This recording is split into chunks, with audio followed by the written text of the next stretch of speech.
dar sequência aos nossos vídeos sobre vendas. Apenas recapitulando, a gente dividiu o processo de vendas, esse processo tão complexo, em 3 grandes blocos. O primeiro bloco é a preparação, que é tudo que a gente tem que fazer para receber as clientes. O segundo bloco é justamente o processo de vendas e as técnicas que a gente pode utilizar. E o terceiro e último bloco tem a ver com a fidelização ou o pós-venda. O primeiro bloco, que é a preparação, nós também dividimos em 3 etapas. A primeira etapa tem a ver com a organização da loja, exposição de produtos e toda a infraestrutura que a gente tem que cuidar, que é o que nós já falamos nos vídeos anteriores. Hoje eu quero falar da segunda etapa, que é muito importante, que é sobre as vendedoras. Como vocês sabem, alguns conceitos que a gente tem que deixar claro. Primeiro, na Minigrife, a vendedora ela tem um papel muito importante, né? Como eu falei, a gente não busca apenas uma balconista ou só uma atendente que tira um pedido. Nós realmente precisamos de pessoas que façam esse trabalho de vendas, que façam o trabalho de argumentação e relacionamento com a cliente, não é verdade? Sem isso, vocês não vão ter um bom resultado. Se você tiver uma pessoa lá, que a cliente entra, pega um produto, pede para ela encaminha para o caixa e faz a venda, ou a cliente entra, pede o produto e ela simplesmente diz que não tem, nós não estamos fazendo processo de vendas. E com certeza o resultado de vocês vai ser muito ruim, tá certo? Então vamos falar dessa atividade que é de extrema importância, que é a atividade de você montar a sua equipe de vendas. Eu vou procurar dar aqui bastante dicas de como você deve organizar e se estruturar para ter essa equipe realmente de primeira linha, tá bom? Então, nós estamos falando de contratar o que? Vendedoras. Então a primeira coisa muito importante é definir o que a gente quer. O sucesso de montar uma equipe ou de contratar um profissional, ele passa primeiro em definir claramente quem é esse profissional, né? Contratar as pessoas certas, para os cargos e para as atividades certas. Nós não queremos um quebra-galho, né? Nós não queremos uma menina que ela está ali para passar o tempo, para pagar uma faculdade. Nós queremos realmente profissionais de vendas. Esse é o primeiro ponto que a gente tem que definir. Quem a gente quer, tá certo? Quando a gente está falando em vendas, então nós estamos falando de uma pessoa que tem que argumentar, de uma pessoa que precisa se relacionar, de uma pessoa que precisa ter iniciativa para poder abordar, fazer um trabalho, utilizar uma técnica de venda, tá certo? Não é isso? Então nós precisamos primeiro identificar quem é esse profissional, né? Essa é a primeira coisa. E esse também é o primeiro erro que a gente vê. Muitas vezes as pessoas contratam simplesmente sem saber exatamente o que elas estão querendo. Você tem que contratar a pessoa certa para o cargo certo, né? Não basta apenas a pessoa ter o título de vendedora. Nós precisamos entender qual que é o perfil, quais são os pontos importantes para nós, tá certo?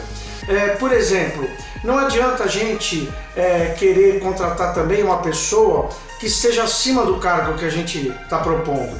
Não adianta, por exemplo, você contratar uma gerente de vendas e colocar como vendedora e achar que isso vai ser bom. Não vai ser bom, a gente sabe disso. Pode no começo ela se envolver, mas dali a um tempo ela vai se frustrar, porque ela estava acostumada com um cargo de um nível superior, né? E aí ou ela vai se frustrar e não desenvolver bem a atividade dela, ou ela vai embora, ou então, que é pior ainda, ela vai começar a querer se colocar como gerente e criar conflito com outras pessoas, com uma gerente, uma supervisora ou com você mesmo dentro da loja. Então, a primeira coisa é isso. Qual é a pessoa que nós estamos procurando? Qual é o perfil dessa pessoa que a gente quer? Tá? Para fazer uma análise desse perfil, a gente divide o profissional em 4 avaliações. A primeira tem a ver com a personalidade dessa pessoa. Aquela coisa que ela já nasce com aquilo. Ela é mais tímida, ela é menos tímida, ela fala mais, ela fala menos.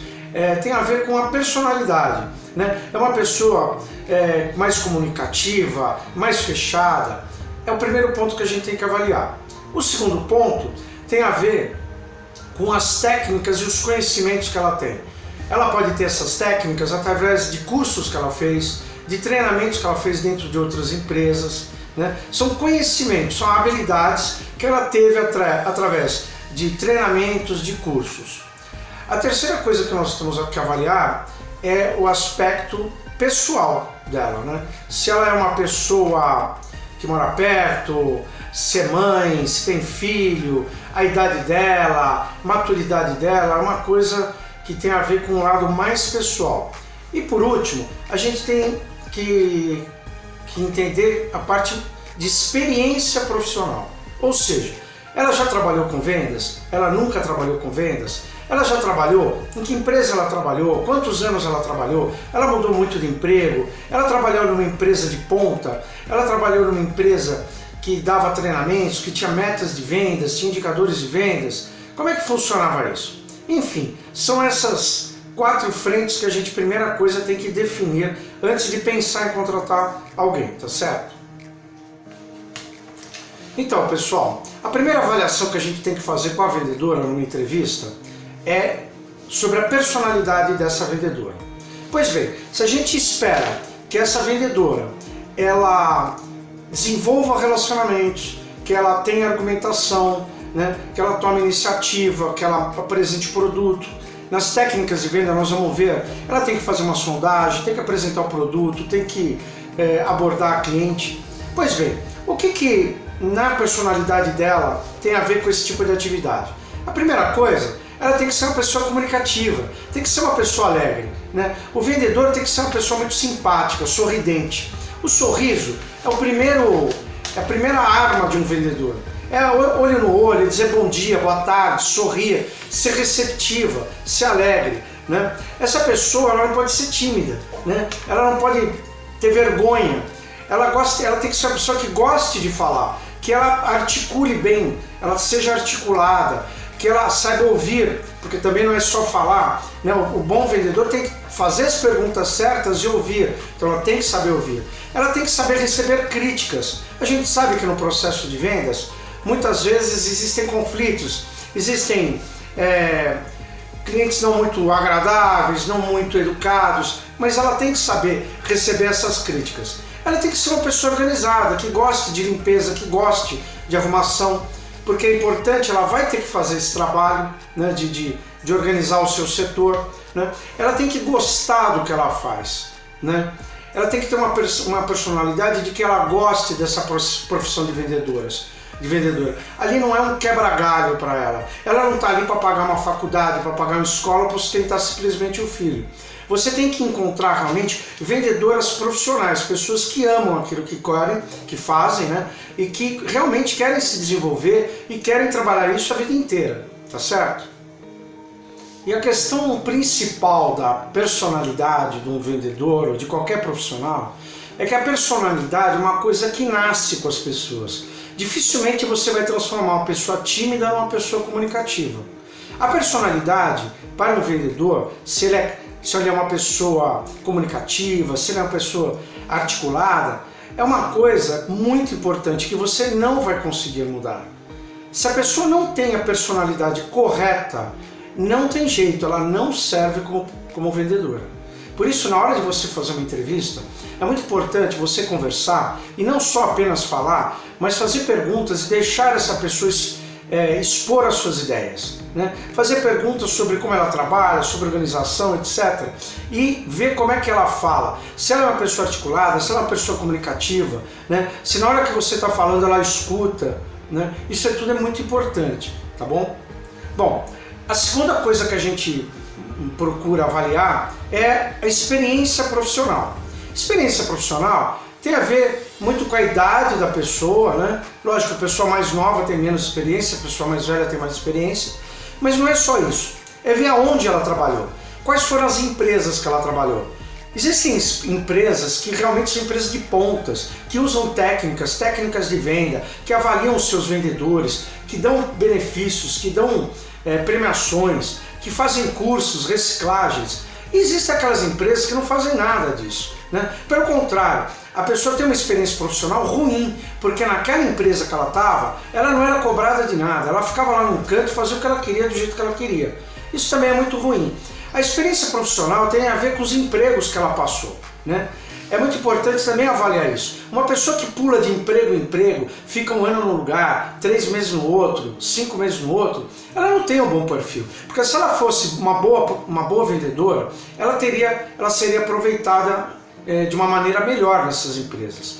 Quando eu ouço assim, por exemplo, eu fiquei só 4 meses lá porque era um serviço temporário, ou foi contratado uma equipe e depois desse tempo a gente já sabia, eram poucos meses, ia ser dispensado. Pois bem, se essa pessoa realmente foi dispensada é porque ela não era uma pessoa, um profissional de um nível legal, né? Porque normalmente quando a gente contrata uma pessoa ou uma equipe para, por exemplo, no final do ano, uma data especial, para cobrir ali um faturamento, um processo de vendas que está mais intenso, a gente sabe que nesse momento é que você avalia, que é nesse momento que se fala, pô, eu vou pegar essa menina nova aqui que está 2 meses comigo, que está desenvolvendo muito melhor do que aquela que está 3 anos.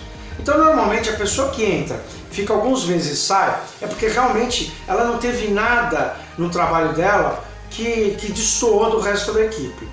Então a experiência profissional serve para isso. Serve também para mostrar onde ela trabalhou. E uma coisa que todo mundo tem preguiça e muitas poucas pessoas fazem é ligar para aquelas empresas e pedir uma referência. Perguntar por que ela saiu, como é que era o trabalho dela. Então a experiência profissional, gente, geralmente também vem no currículo. Quando você faz uma entrevista, é legal você pedir para ela trazer um currículo e você avaliar ali todas as empresas que ela passou. Às vezes ela passou em empresas que não tem nada a ver com vendas, né? Que não agregam nada para ela, tá bom? Então a experiência profissional também é fundamental para vocês poderem avaliar a vendedora. O terceiro ponto tem a ver com os conhecimentos e técnicas que essa pessoa tem habilidade, que essa pessoa domina. Se você está tratando ali com alguém que realmente foi vendedor em uma outra loja, né, ela atuou como um profissional de vendas, ela deve estar acostumada a trabalhar com indicadores de vendas, com metas, com premiações, né? Ticket médio, taxa de conversão, peças por atendimento, volume de vendas, são indicadores normais na grande maioria das empresas de varejo. É importante você saber isso. Saber se ela fez algum curso, algum treinamento, treinamentos internos mesmo dentro da empresa, ou algum curso que ela pagou, que ela fez, algum livro que ela leu, né? Ou mesmo em mídias sociais como o YouTube, você tem ali uma série de vídeos sobre técnicas de vendas. Então é importante você tentar descobrir o que ela sabe, o que ela conhece e mostrar que nós trabalhamos com isso. Quando uma pessoa ela chega e eu estou numa entrevista e pergunto se ela já trabalhou com indicadores de vendas, com metas de vendas, se ela conseguia atingir as metas, que lugar que ela ficava, isso tudo já revela qual é o perfil dessa pessoa. Então vocês têm que procurar saber e ver se ela conhece essas técnicas, esses indicadores e tudo mais, tá bom? O quarto e último aspecto de avaliação do profissional tem a ver com uma coisa mais pessoal, aonde ele mora, onde ela mora, né? Porque normalmente nós contratamos só mulher, onde ela mora, a idade dela, se ela tem filha, se não tem, se ela é casada, se ela não é.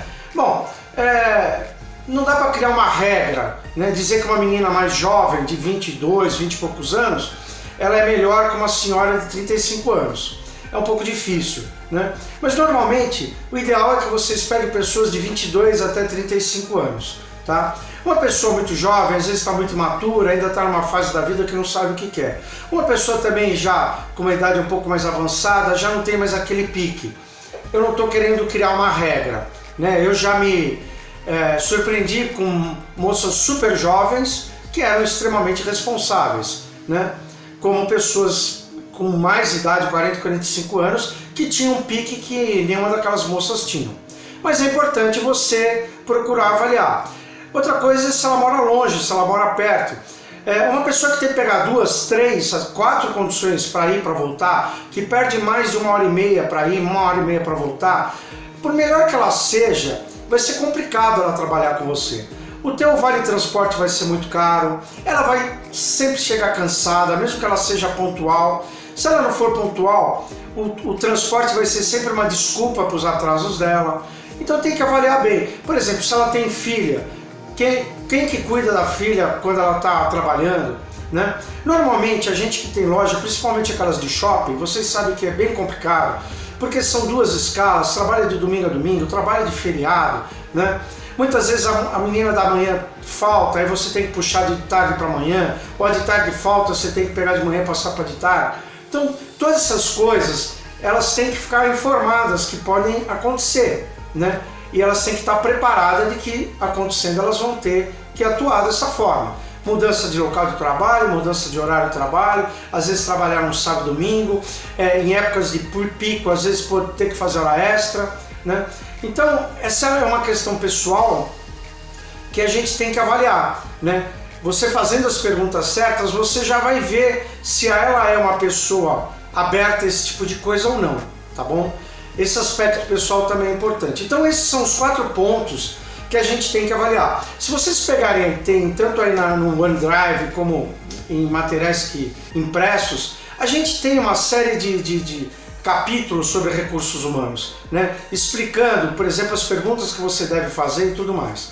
Então essa é a primeira coisa, gente. É o perfil que a gente quer da vendedora. Resumindo, a gente quer vendedora, a gente não quer balconista, a gente quer pessoas alegres, comunicativas, pessoas que a função de vendedora para elas é uma profissão que elas gostam, que elas realmente se dedicam, pessoas que têm essa maleabilidade de mudar de horário, de ficar trabalhando até mais tarde, pessoas que trabalham próxima, pessoas que já tenham realmente trabalhado com vendas, com metas de vendas, que conheçam técnicas de vendas, né?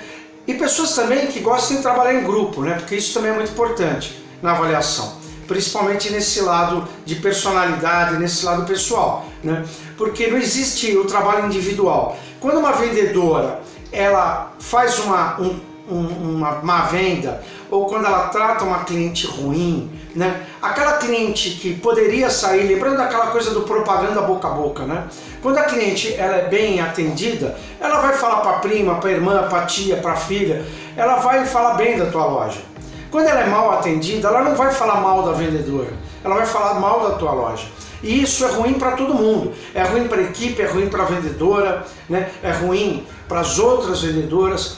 Então, é muito importante também as vendedoras entenderem que elas trabalham em grupo, né? Que uma deve ajudar a outra, né? Bom, pessoal, então nós conseguimos aqui definir o que a gente quer do profissional de vendas, né? Lembrando um detalhe, que o caixa também muitas vezes ele faz esse papel de vendedor. E às vezes o vendedor também fica no caixa, né? Isso é uma coisa importante que a gente tem que passar na entrevista. Algumas coisas que a gente espera e vai precisar desses profissionais, né? Eu já fiz entrevista onde o vendedor falou simplesmente: não, eu não faço, eu não abordo ninguém na porta, eu não distribuo panfleto, não, eu não limpo uma prateleira, né? Eu não posso ficar no caixa quando o caixa sair para o almoço. Então, nós temos que deixar claro o que a gente vai precisar de comprometimento dessas pessoas, né? E é importante na hora da entrevista a gente passar essas informações, para já ver a reação dessas pessoas. Então esse perfil que nós traçamos, ele vai mostrar qual é o comprometimento e a competência desse candidato e se ele serve para aquilo que a gente está esperando, né? O candidato só vai ter competência se realmente ele tiver essa personalidade de ser comunicativo, se ele tiver conhecimentos na área, se ele realmente tiver o perfil de um vendedor profissional.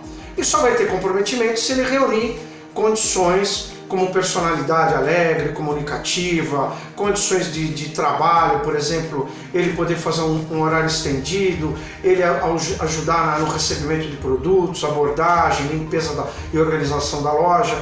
Então, sem essas qualidades, ele não vai ter nem competência ou nem comprometimento, tá bom? Bom, uma vez que está tudo muito claro, que a gente sabe o que a gente quer, o primeiro passo que a gente tem que fazer é o recrutamento, né? O objetivo do recrutamento é reunir a maior quantidade de candidatos para a gente poder escolher. O erro que eu vejo, que é um erro comum de muitas pessoas, é assim: o primeiro candidato que aparece, ele conversa, tá legal, ele já contrata, né? Isso é muito ruim, porque quando você não tem pelo menos uns 5, 6 candidatos, você não tem opção de escolha. E aí a gente acaba contratando o que está ali, né? isso não pode acontecer. É comum, e vocês devem saber disso, você entra numa loja, você tem ali um vendedor, eu já vi lojas, por exemplo, que você tem um vendedor que vende 30, 40 mil reais sozinho no mês, enquanto o outro vendedor vende 4, 5, 10 mil reais. Né? Ou seja, no mesmo ponto de venda, no mesmo produto, mesmo preço, você tem um que tem um desenvolvimento, tem um resultado 3, 4 vezes melhor do que o resto da equipe. É lógico que a gente não vai conseguir nem sempre montar uma equipe de vendas de excelência, mas é importante a gente buscar isso. Então a primeira coisa que a gente tem que fazer é realmente fazer um trabalho de recrutamento, buscar trazer o maior número de pessoas para que a gente possa fazer essa seleção adequada. Se você não tem candidatos, 1, 2, 3, você vai estar muito limitado. O recrutamento ele vai se dar de várias maneiras. Indicações de outros profissionais, anúncios em jornal, através de sites de emprego como o Cato, etc. Se você trabalha em shopping, é muito comum você na administração do shopping, eles têm ali uma infinidade de currículos para você poder selecionar. Enfim, o recrutamento ele é um ponto que muitas vezes as pessoas negligenciam, né? E elas deixam em cima da hora para fazer esse recrutamento, né? O recrutamento ele tem que ser feito pelo menos com 15 dias, 21 meses de antecedência, né? Óbvio que às vezes é uma coisa de emergência, mas é sempre importante. Aliás, eu acho que quem tem uma loja, é sempre importante ter, às vezes até ali na vitrine, precisa de vendedor com experiência. Por quê? Primeiro, deixa a equipe sempre esperta, ela sabe que você está sempre procurando alguém, né? Porque você está avaliando os seus vendedores, você contratou alguém, passou 3, 4, 5 meses, aquela pessoa não desenvolve, você tem que trocar ela, né? Não dá para você ficar com um vendedor que não tem um desenvolvimento, tá certo? Então, infelizmente, no nosso segmento, ou nem sempre a área de vendas, a gente consegue profissionais realmente com competência que a gente deseja. E muitas vezes a gente vai ter que esse rodízio de profissionais, ele é relativamente alto. Então é um trabalho constante, é um trabalho dinâmico. Então concentre-se no recrutamento. Faça esse recrutamento realmente com afinco. Procure reunir para cada vaga pelo menos umas 10 pessoas para você entrevistar. Caso contrário, você não vai ter assim a sua chance de contratar uma pessoa realmente adequada, ela é muito baixa, ela é muito limitada, tá bom? Bom, pessoal, uma vez que você fez um recrutamento adequado, você deverá receber uma série de currículos, né? Ou a pessoa vai na loja, entrega pessoalmente, ou te manda por e-mail, né? Então nós vamos para uma segunda fase, que é a fase da seleção, né? Ou seja, a escolha dos candidatos. Também é uma fase muito importante. A primeira fase dessa seleção você pode fazer através dos próprios currículos. Com o currículo em mão, você tem ali uma série de dados pessoais, conhecimentos sobre experiência profissional, cursos que esse vendedor participou, empresas que ele trabalhou, o tempo que ele trabalhou. Então a primeira parte da seleção é justamente você separar os currículos que te agradaram, né? Os currículos que você vê potencial para aquela pessoa vir a compor a sua equipe de vendas, tá? A segunda fase é a fase da entrevista. Então, uma vez que você separou os currículos, né, você vai marcar um dia com antecedência para poder fazer as entrevistas. Aí, de novo, eu vejo alguns erros que também são comuns. Marque essa entrevista com antecedência, né, para que, logicamente, o candidato possa se preparar. Muitas vezes ele está em outro emprego, muitas vezes mesmo ele estando parado, né, ele está ali com uma atividade. Então, lógico, evite de marcar no dia seguinte, marque com alguns dias de antecedência. Você deve marcar também a entrevista num local reservado. Já vi inúmeras pessoas fazendo entrevista no meio da loja. Isso não é apropriado para você, não é apropriado para a loja, não é apropriado para o candidato, né? O candidato tem que estar num local reservado para que ele possa realmente se sentir à vontade, né? é muito ruim, muito constrangedor você querer fazer uma entrevista, por exemplo, na frente de outras pessoas. Então procure marcar um local reservado. Se você não tem esse local reservado, vá num café, vá em algum lugar que você tenha uma mesa ali num canto reservado e faça ali sua entrevista. Você pode, por exemplo, fazer entrevistas em 2 etapas. A primeira etapa você pode até fazer uma entrevista em grupo, né? Você reúne ali 4 ou 5 pessoas, você vai falar do que você está procurando, você vai falar da empresa e vai falar do que se espera delas, tá? Mas é importante que depois disso você tenha uma conversa particular com cada um deles, né? Para que você possa ouvi-los, fazer as perguntas e fazer com que eles ponham as ideias que eles têm, tá? É muito importante vocês fazerem isso, tá? Então, quando você for falar individualmente com cada candidato, você tem que ter um questionário padrão. Não adianta você fazer algumas perguntas para um candidato, outras perguntas para outro candidato. Vai ficar difícil de você avaliar, de você, vamos dizer, poder comparar esses candidatos, tá bom? Então evite isso. Tenha antecipadamente um questionário à mão para a gente fazer aquelas avaliações que a gente definiu lá no começo, aqueles 4 pontos, né? Relativo à personalidade, relativo à experiência profissional, conhecimentos técnicos e assuntos pessoais. De novo, se você entrar lá no nosso OneDrive, nos nossos manuais de operação, você vai ter lá um capítulo de RH e vai poder encontrar ali alguns questionários que a gente montou para você, tá bom? Bom, uma vez que você fez a entrevista, né, e você sentiu que esse profissional ele tem potencial, você pode ir para uma segunda etapa. Se você vê que ele realmente não reúne nada, que nem adianta conversar mais, você pode parar por ali, agradecer, dizer que está em fase de processo de seleção e que você vai, no momento oportuno, retornar para ele com uma mensagem positiva ou negativa. É muito importante que você dê, mesmo sendo negativa, que você mande um e-mail padrão agradecendo, né? Isso mostra o profissionalismo da sua empresa, o teu profissionalismo, tá? À medida que você vai entrar nessa segunda etapa e vai fazendo as perguntas individuais no lugar reservado, vai anotando no currículo dele os pontos positivos e os pontos negativos, porque depois você não vai se lembrar, né? Então, alguém que mora muito longe, alguém que se mostrou muito fechado, alguém que mostrou um ponto positivo, né? Vai anotando isso, né? E você então vai poder começar a escolher as pessoas que vão compor o seu quadro. Aquelas pessoas que você sentiu que se enquadram dentro do que você deseja, que se enquadram dentro do que você quer, você pode então partir para a terceira fase, que é falar um pouco da empresa, da sua loja. Explicar como é que você trabalha, explicar quais vão ser as atividades. Lembrando de novo, mesmo que você esteja contratando um profissional de vendas, ele vai ter que se comprometer e ajudar em outras coisas. Nós estamos falando de uma loja pequena, onde todo mundo tem que participar, todo mundo tem que ajudar. Ajudar na limpeza, ajudar na arrumação, às vezes fazer um caixa, às vezes ficar ali na porta distribuindo um panfleto. Então é importante você apresentar a empresa e nesse momento da entrevista você também falar das coisas que você espera desse candidato, tá? Principalmente com relação a horários, né? Dizer, por exemplo, quem trabalha em shopping ou em lugares que tem 2 escalas, que eventualmente ele pode ter que mudar de escala em determinado dia, que ele vai ter que trabalhar no feriado, no domingo, em sistema de rodízio. É importante você colocar isso, mostrar que você tem um regulamento interno.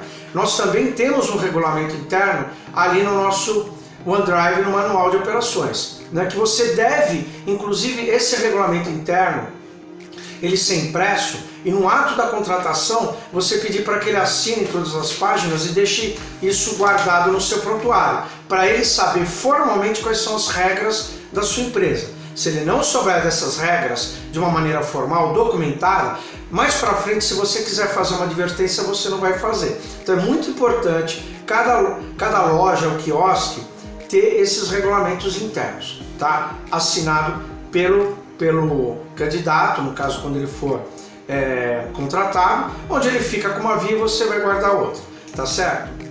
E por último, o que você vai fazer? Você vai tirar as dúvidas do profissional. tudo que ele tem de dúvida. Geralmente a primeira coisa que eles vão falar é sobre salários, sobre benefícios. É uma hora que você não tem que inventar, né? Para isso existe a convenção trabalhista, para isso você tem que ter um contador e você vai colocar. Hoje, normalmente, o que a gente faz? Basicamente, a gente dá o vale transporte, que ele tem 6% desse vale descontado, né?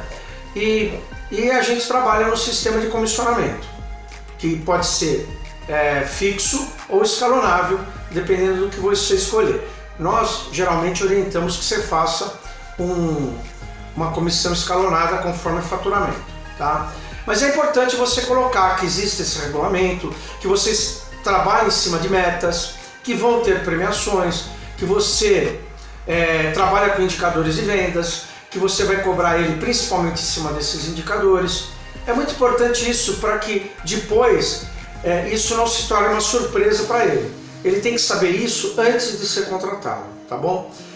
Terminada a entrevista, gente, você guardou as anotações, você vai continuar e vai continuar entrevistando outros profissionais, né? É muito importante também você não parar esse processo. Eu já vi pessoas que achou um candidato bom, achou que estava legal, ela interrompe ali, né? Por exemplo, se ela tiver mais 2 dias ali de entrevista, ela simplesmente não faz mais, ela cancela. Isso não é bom. Continue fazendo as suas entrevistas. De repente você arruma um candidato melhor ainda. Então é um trabalho que tem que ser feito com afinco, tá bom? Bom, uma vez que você tenha feito esse trabalho de recrutamento, de seleção adequado, é muito provável que você não encontre apenas um candidato. Às vezes você vai identificar ali 2, 3 candidatos que você achou que tem potencial, né? Essa é o resultado de um trabalho bem feito. Você vai ter opções de escolha. E às vezes fica difícil, só pela entrevista ou só pelo currículo, de você definir ali quem que você quer. O que você pode fazer numa última etapa da seleção é o quê? É fazer um teste, né? Marcar em dias diferentes, né? E pedir para que essas pessoas venham e fiquem ali um dia junto com você na loja e avaliando como é que ele se porta dentro da loja, a integração com os profissionais, a receptividade com o cliente, né? Você pode fazer um teste prático, né? Óbvio, é bom você definir talvez ali um valor do dia para pagar ele, pagar inclusive o transporte dele, para você não ter problema depois. Mas deixe claro que é apenas um teste, tá? Isso vai poder ajudar você a fazer a sua escolha final, tá bom? Terminado então todo esse processo, escolhido o profissional, você vai contatá-lo e a primeira coisa que você tem que fazer é pedir a documentação completa dele. Evite de começar com um profissional na sua loja, a não ser que seja uma coisa de extrema emergência, que não tenha documentação. Exame médico admissional, carteira de trabalho, fotografia, enfim. Para isso você deve ter um contador particular que vai orientar você a tudo que você precisa para poder contratar esse profissional de uma maneira correta, incluindo definição do trabalho, período de experiência, que você não deve também negligenciar, né? Lembrando que esse período de experiência, se o candidato sair antes, né, ele desistir, ele tem que te pagar uma multa, né, dos dias que ele não cumpriu. E se você mandar ele embora antes, é você que vai ter que pagar os dias que estão faltando, tá? Mas é importante também fazer esse teste prático, né, e depois fazer uma contratação adequada. Bom, gente, uma vez que foi feita a contratação, né, o candidato trouxe lá todos os documentos, você contratou, assinou carteira, fez exame médico admissional, assinou o regulamento interno. Inclusive, também nós temos nos nossos materiais não só um regulamento interno, mas também um contrato de trabalho, né? Não basta apenas ele assinar a carteira de trabalho, é importante ele ter um contrato de trabalho, e nós temos ali no nosso material impresso um modelo de contrato de trabalho. Então cobre do seu contador tudo isso: regulamento interno, contrato de trabalho, documentação, tudo para que ele comece direitinho, tá bom? Uma vez que ele iniciou as atividades, também tem que ter um cuidado especial, que não é simplesmente a pessoa começar a largar ela lá, tá bom? É importante, é muito importante a integração inicial desse candidato na sua equipe, né? Você sempre tem que conversar com a tua equipe para que ela seja receptiva, porque cada uma dessas profissionais, elas tiveram o seu primeiro dia de trabalho. Mostrar para elas como é importante receber um colega novo de trabalho. É muito comum, às vezes, ter uma sabotagem nesse início. Os outros vendedores ficam enciumados ou acham que não precisava, né, de mais um vendedor, eles querem ser menos vendedores para poder vender mais, mas é aquela coisa, né, o dia que você precisa de uma hora extra, precisa cobrir um horário, ninguém se propõe a ficar. Você tem que montar a tua equipe de acordo com o que você acha importante para a sua loja, né? Você tem que ter profissionais disponíveis para fazer um bom atendimento. Ter uma equipe também muito pequena, né? Por exemplo, ter um vendedor só na loja é complicado, porque uma hora ele tem que almoçar, uma hora ele vai no banheiro, uma hora ele está atendendo 1, 2 clientes e você começa a perder vendas também, né? Então assim, não tem uma equipe em excesso, mas também não tem uma equipe que não seja suficiente por ter um movimento, né? Normalmente, bons vendedores, cada um deles vão desenvolver a sua própria clientela, vão fidelizar a sua própria clientela. Então é importante ter uma equipe completa. Então faça essa integração. Perca uma primeira semana ali com ele, peça para uma vendedora sua de confiança para que acompanhe as vendas, que auxilie ali numa primeira venda, que tire as dúvidas que ele não souber. Principalmente se você tiver uma gerente, uma supervisora, ela tem que dar esse apoio, né? Ela tem que apresentar esse novo vendedor para a equipe, né? Pedir para que cada um se apresente individualmente, tem que apresentar a loja, falar muito dos produtos, né? Explicar qual é o nosso conceito de multimarcas, né? Não simplesmente largue lá o vendedor e seja o que Deus quiser. Se você não fizer uma boa integração, por melhor que seja esse vendedor, você pode acabar queimando ele nessa primeira etapa, tá bom? E para finalizar, gente, lembre-se o seguinte, não basta apenas você montar a equipe, né?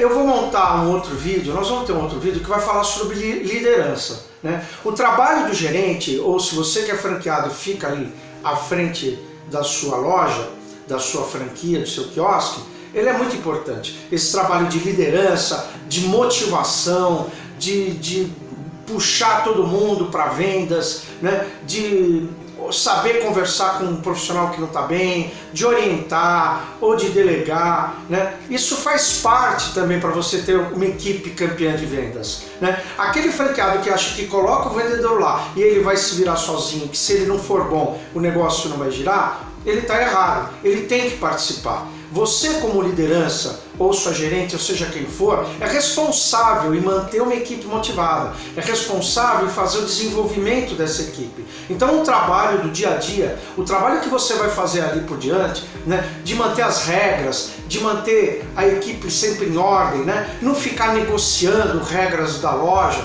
né, mostrar que as obrigações valem para todo mundo, de não ter um preferido, de ser uma equipe, uma liderança imparcial, isso também vai ser muito importante para você ter uma equipe que todos participam, uma equipe que realmente te dá resultados. Saber fazer reuniões, saber escutar esses profissionais, porque são eles que estão direto à frente da sua clientela, eles que estão com contato direto, saber ouvir o que eles têm a falar de produtos, de falta de produto, enfim.